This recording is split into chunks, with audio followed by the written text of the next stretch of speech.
Hello बच्चों, let's see this question and here this question say political parties need to face and overcome a number of challenges in order to remain effective instrument of the democracy. Write about any two such changes while citing appropriate examples. Question आपसे बोल रहा है कि जो political party होती हैं उनको अपनी स्थिति को बनाए रखने के लिए बहुत सारे चैलेंजेस को फेस करना पड़ता है ताकि वो डेमोक्रेसी में ना इफेक्टिवली अपनी एग्जिस्टेंस को प्रूव कर सकें। तो वो कौन कौन से चैलेंजेस हैं जो पॉलिटिकल पार्टीज फेस करती हैं, तो ये हमारे को यहाँ पे बताना है। सिंपल सी बात है, क्वेश्चन का की कॉन्सेप्ट क्या है? Challenges face by the political party. Political parties के द्वारा फेस किए जाने वाले चैलेंज, बहुत सारे चैलेंजेस फेस करती हैं। पहला चैलेंज है लैक ऑफ इंटरनल डेमोक्रेसी। जो इंटरनल डेमोक्रेसी है वो पॉलिटिकल पार्टीज के अंदर अब नहीं पाई जाती हैं। Powers are concentrated in few leaders hand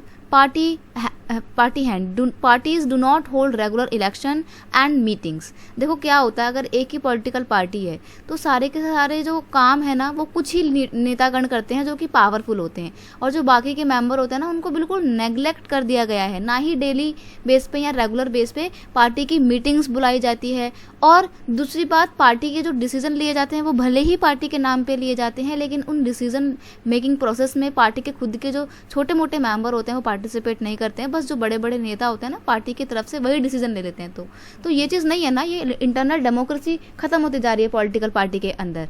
और फिर दूसरी बात ये भी है कि डायनेस्टिक सक्सेशन को फेस करा जा रहा है। डायनेस्टिक सक्सेशन ये है कि वही पीढ़ीवाद, पार्टी में क्या चल रहा है, एक पॉलिटिकल पार्टी में फैमिली का रूल चल रहा है, यानी कि फैमिली का जो मेन लीडर है, मतलब पार्टी का जो मेन लीडर है वो किसी एक पार्टी से संबंध रखता है, उसके बाद जो दूसरा लीडर बनेगा वो भी उसी पार्टी का बनेगा, उसी फैमिली का बनेगा। जैसे कि आप इंडिया में ही देख सकते हैं, कांग्रेस के अंदर गांधीयन रूल चल रहा है, समाजवादी पार्टी के अंदर मुलायम सिंह की सरकार चल रही है और मुलायम सिंह की पूरी फैमिली ने अपना पूरा कंट्रोल स्टैब्लिश किया हुआ है। तो इस वजह से डायनेस्टिक सक्सेशन की वजह से जो पार्टी के अंदर बाकी के और लीडर हैं जिनके अंदर अच्छी लीडरशिप क्वालिटी हो सकती है, कैपेबिलिटी हो सकती है, वो आगे नहीं आ पा रहे हैं क्योंकि उनको कभी टिकट ही नहीं मिलता इलेक्शन लड़ने का। तो इस वजह से इंटरनल डेमोक्रेसी पूरी तरीके से खत्म होती जा रही है पॉलिटिकल पार्टी के अंदर, जो कि एक बहुत बड़ी प्रॉब्लम है जो कि पॉलिटिकल पार्टी फेस कर रही हैं। नेक्स्ट है नो मीनिंगफुल चॉइस। चॉइसेस नहीं है लोगों के पास। किनके पास? पार्टीज के पास नहीं बल्कि वोटर्स के पास।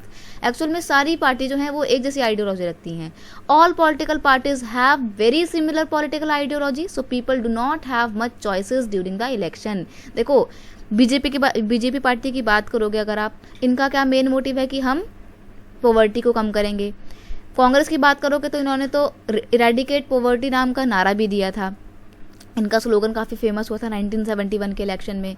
बहुजन समाज पार्टी की बात करोगे तो वो बोलते हैं कि हम शेड्यूल कास्ट के अंदर जो गरीबी है उसको दूर करेंगे। तो देखा जाए तो सभी का टारगेट क्या है कि गरीबी को दूर करेंगे। तो लोगों के पास ना ऐसे चॉइसेस नहीं है। सबको सभी लोगों को लगता है कि यार कोई सी भी पार्टी को चुन लो, सारे तो उस पर ही काम करेंगे गरीबी हटाने पे।